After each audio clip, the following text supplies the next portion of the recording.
Good morning students, I am Neha Sharma and हम noun पढ़ रहे थे लास्ट क्लास में. In last class we learned about plural and singular nouns. ठीक है, कि कैसे कोई नाउन के आगे हम ES लगा करके या बिल्कुल ही डिफरेंट वर्ड बना करके उसको एक वचन या बहुवचन बना सकते हैं, अगर मैं हिंदी में बोलूँ तो. ठीक है, now today we will learn the genders of the noun. आपने पढ़ा होगा ना हिंदी में स्त्रीलिंग एंड पुल्लिंग. ठीक है, तो हिंदी में तो दो ही थे, स्त्रीलिंग और पुल्लिंग. लेकिन हम जब संस्कृत में और इंग्लिश में पढ़ते हैं तो वहाँ पर 3 आ जाते हैं, स्त्रीलिंग, पुल्लिंग और नपुंसकलिंग बोलते हैं हम वह संस्कृत में. यहाँ पर हम बोलेंगे कॉमन और न्यूट्रल जेंडर. अब मैस्कुलाइन की बात करूँ तो masculine gender means M for masculine, तो आप सब समझ जाना यहाँ पे मेल्स की बात हो रही है. ठीक है, F फॉर फेमिनाइन, मतलब यहाँ F से आप ये मानना कि फीमेल की बात हो रही है. ठीक है, मेल में आगे मैन. ठीक है, पुलिस मैन, फादर, ब्रदर, सन. और हम अगर फेमिनाइन की बात करते हैं तो यहाँ पर आ जाएगा girl, women, sister, mother, wife, etcetera etcetera. Whenever we will talk about the neutral gender ना, it means उसका कोई जेंडर नहीं है. हम उस वर्ड को, उस नाउन को पढ़ करके हम ये नहीं बता सकते कि ये नाउन जो है वो फीमेल है कि मेल है. फॉर एन एग्जाम्पल अगर मैं बात करूँ, the president of the country will address the nation. The president will address the nation. Address the nation मतलब वो एक भाषण देंगे. ठीक है, तो यहाँ पर प्रेसिडेंट वर्ड सुन के आपको पता चल रहा है क्या कि मैं प्रतिभा पाटिल जी की बात कर रही हूँ या फिर मैं APJ अब्दुल कलाम जी की बात करूँ. हालांकि ये बहुत पुराने टाइम में थे प्रेसिडेंट्स, काफ़ी सालों पहले, बट फिर भी क्योंकि हमारी जो फर्स्ट फीमेल प्रेसिडेंट थी वो थी प्रतिभा पाटिल, है ना. तो अब यहाँ पर प्रेसिडेंट वर्ड कभी भी आपको ये नहीं बता रहा कि हमारे जो प्रेसिडेंट हैं वो फीमेल है कि मेल है. प्राइम मिनिस्टर से भी ये देख लीजिए आप, the prime minister will join the rally. अब कौन है? अब प्राइम मिनिस्टर वर्ड से आप पता लगा सकते हो कि वो ही है कि शी है. The president of America will come to India. अब वो कौन है? हिलेरी क्लिंटन है या फिर अभी जो है ट्रम्प है? कुछ नहीं बता सकते ना हम. क्यों? प्रेसिडेंट वर्ड अपने आप में नहीं है. अगर मैं बोलूं कि नरेंद्र मोदी जी रैली ज्वाइन करेंगे, Narendra Modi will join the rally, तो यहाँ पर आप बता सकते हैं कि ही है कि शी है. ठीक है, अंडरस्टूड. वैसे ही जैसे कुछ नाउन्स होते हैं जिनको पढ़ करके आप पता नहीं लगा सकते हो कि वेदर दे आर फीमेल और male. For an example baby, the baby is crying. अब यहाँ पे मुझे नहीं पता कि बेबी ही है, शी है, कुछ भी नहीं पता. Child, the child is playing. Parent, call your parent. अब यहाँ पर मैंने बताया नहीं कि आपकी मम्मी को बुलाना है या पापा को बुलाना है. ठीक है, और पेरेंट वर्ड में कभी भी जेंडर नहीं आएगा. I am a teacher. ठीक है, it doesn't mean I am he और शी. अभी तक कुछ नहीं पता, आई एम अ टीचर. अब वो कौन है पता ही नहीं. Fine. So these are common genders. A noun that denotes a non-living thing. जब भी हम नॉन लिविंग थिंग की बात करेंगे तब वो न्यूट्रल जेंडर हो जाएगा. ठीक है, ये था कॉमन जेंडर. ठीक है, दोनों के लिए किसी का एक का इस्तेमाल करना. ठीक है, द प्रेसिडेंट आ गया. ऐसे ही भी बहुत सारे और भी होते हैं. ठीक है, आप भी मुझे बताइएगा अगर आपको कुछ ऐसे वर्ड्स पता है तो कमेंट में. A noun that denotes non living thing, जिनमें जान नहीं है. This is a book. बता सकते हो ये बुक ही और शी है? नो ना. This is my phone. और फोन भी नहीं है. ठीक है, चेयर, पेन, टेबल, कार, बस, ट्रक, है ना, स्टूल, बॉटल, अलमीरा, वार्डरोब, कुछ भी है ना, जिसमें भी जान नहीं है, जो भी नॉन लिविंग थिंग है वो भी इसी में आएंगे. अब यहाँ देखिए, कलेक्टिव नाउन जो है, कलेक्टिव नाउन्स हमने पहली क्लासेस में पढ़ा हुआ था कि ग्रुप ऑफ पीपल। अब टीम, यहाँ पर जो एग्जाम्पल में, the team one because of its positive attitude and hard work. अब टीम है तो टीम के लिए कुछ ही और शी आ सकता है क्या? नहीं आ सकता ना, बिकॉज यहाँ कोई जेंडर नहीं है टीम का, इट्स, इसलिए यहाँ पर वर्ड हुआ इट्स। यहाँ पे वर्ड यूज नहीं हुआ हिज और हर, नहीं हुआ।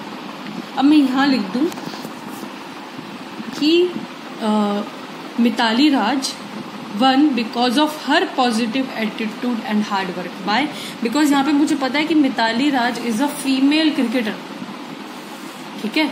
Virat Kohli one because of his positive attitude. लेकिन जब मैं टीम की बात करूंगी तो टीम कलेक्टिव नाउन है, ठीक है। बहुत सारे प्लेयर्स हैं, वो कलेक्टिवली टीम बनाते हैं, तो वहां पे इट का यूज होगा। अब आप मुझे ये बोलोगे मैम अगर इंडियन क्रिकेट टीम मेल्स की है तो फिर तब भी बेटा इट ही यूज होगा, क्योंकि जो टीम है ना, टीम का कोई जेंडर नहीं है। टीम वर्ड का कोई जेंडर नहीं है, लेकिन उस टीम में मेंबर का हो सकता है, लेकिन वो अलग अलग का होगा ना। टीम के मेंबर्स का जेंडर हो सकता है, लेकिन टीम का नहीं है। इसलिए जब भी वर्ड टीम यूज होगा, कलेक्टिव नाउन का यूज होगा, तब हम वहां पर इट ही लगाएंगे, because that is neutral gender, it's not female और male. Fine. Only 3 pronouns in English show gender. They are third person singular pronouns. Third person से सिंगुलर में ही आपको मिलेगा, जैसे ही है, ही और शी से आपको पता चल रहा है ना कि हाँ ये मेल है कि फीमेल है। इट से आपको पता चल गया कि वो न्यूट्रल जेंडर है। फाइन। इन प्रोनाउन से आपको जेंडर पता चल जाता है, ठीक है। जैसे मैं बोलूं आपकी कहीं पर भी कि students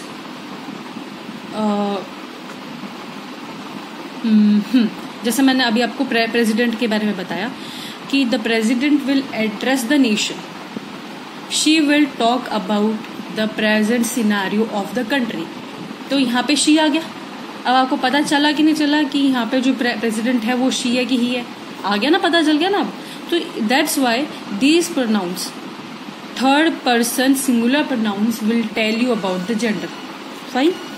When these pronouns are used in sentence, at once know whether they refer to a male, female or a non-living thing.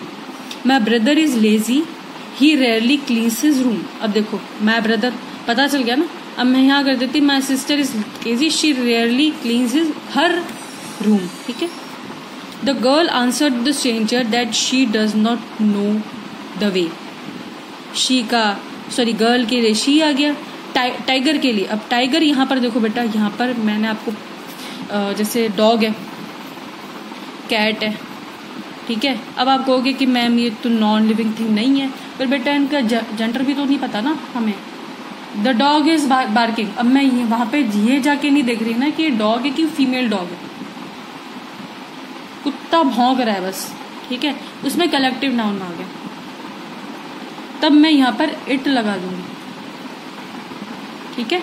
जैसे the tiger looked into the eyes of the deer and dragged it मतलब it किसके लिए use हुआ है? Deer के लिए। Into its den, किसके den में? खुद की डेन में ले गया उसको पकड़ करके। तो टाइगर और डियर दोनों के लिए यहाँ पे इट यूज हुआ है। मुझे नहीं पता कि वो हिरण है कि हिरणी है, डियर लिखा हुआ है बस, स्पेसिफाई नहीं किया हुआ है। अगर यहाँ पे लिखा होता टिग्रेस तो मैं फिर भी बोल देती कि हर डेन, लेकिन यहाँ पर कुछ पता ही नहीं हुआ। Throw away the pen, it is leaking, ये तो बिल्कुल निर्जीव चीज ही है, तो क्या हो गया? इट इज लीकिंग, उसको फेंक दो, इट आ गया यहाँ पे। अब देखना यहाँ पर आई, वी और यू, दे, ये जो वर्ड्स है ना, इनसे भी आपको पता नहीं चलेगा। आपको सिर्फ थर्ड पर्सन से सिंगुलर से पता चल रहा था कि ही, शी, इट से। अब आई एम अ टीचर, अब आपको कैसे पता चलेगा कि मैं फीमेल टीचर हूँ कि मेल टीचर हूँ? नहीं पता ना। I will go to the temple, कौन हूं मैं?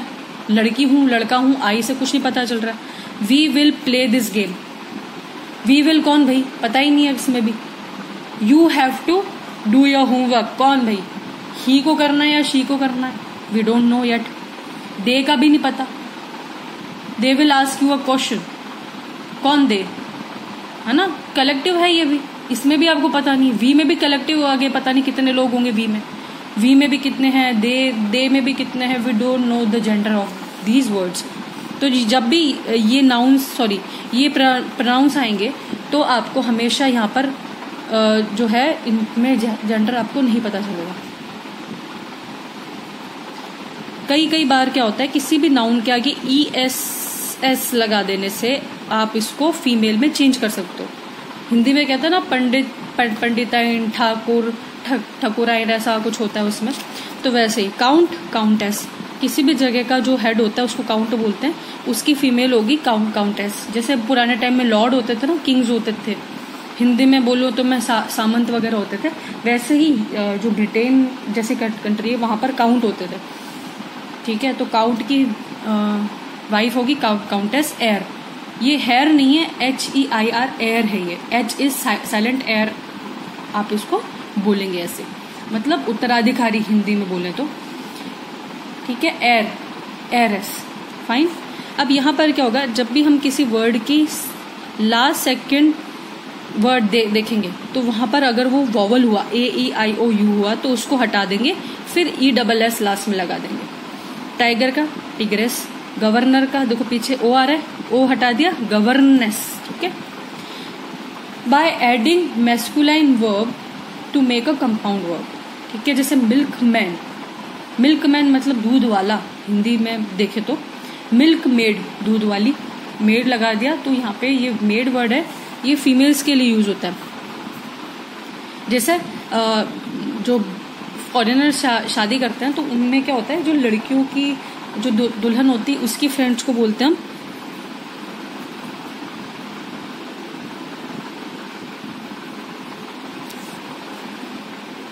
ब्राइड्स मेड, है ना, सॉरी ब्राइड्स मेड। ठीक है, MAID। और जो ब्राइड्स मैन होता है ऐसे, जो लड़के के फ्रेंड्स होते हैं उनको ऐसे बोलते हैं, जो गर्ल्स के फ्रेंड होती हैं उनको ऐसे बोलते हैं। वैसे ही इसमें आ गया पीकॉक, पीहैन, है ना, फीमेल इसका ही हो जाएगा।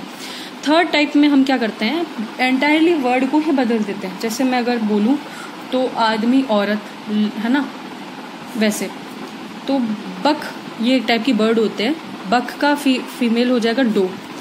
स्टैलियन, मेल हॉर्स को कहते हैं, हॉर्स होता है ना मेल, उसको बोलते हैं। मेयर फीमेल हॉर्स हो गई। वैसे ही विजार्ड, जो मेल जादूगर होता है उसको बोलते हैं, फीमेल को बोलते हैं विच। ये तो आपने वर्ड सुना ही होगा, नहीं याद आ रहा है तो मैं आपको बता दूं, आपने मूवी तो देखी होगी, इवन हमने भी बहुत देखी हुई है। गैस करो कौन सी होगी वो। ऑब्वियसली सी बात है, मैं हैरी पॉटर फिल्म की बात कर रही हूँ। वो फिल्म ही पूरी विजार्ड और विचेस के बारे में। ठीक है, जादूगर जो फीमेल करती है उसको विच कह देते हैं, जो मेल करते हैं उनको विजार्ड कहते हैं। ठीक है, बाकी इसकी exercise I will do it and send into your group. I hope आप लोगों को अच्छा लगा होगा। Thank you and have a nice day. Please like, share and subscribe to my channel.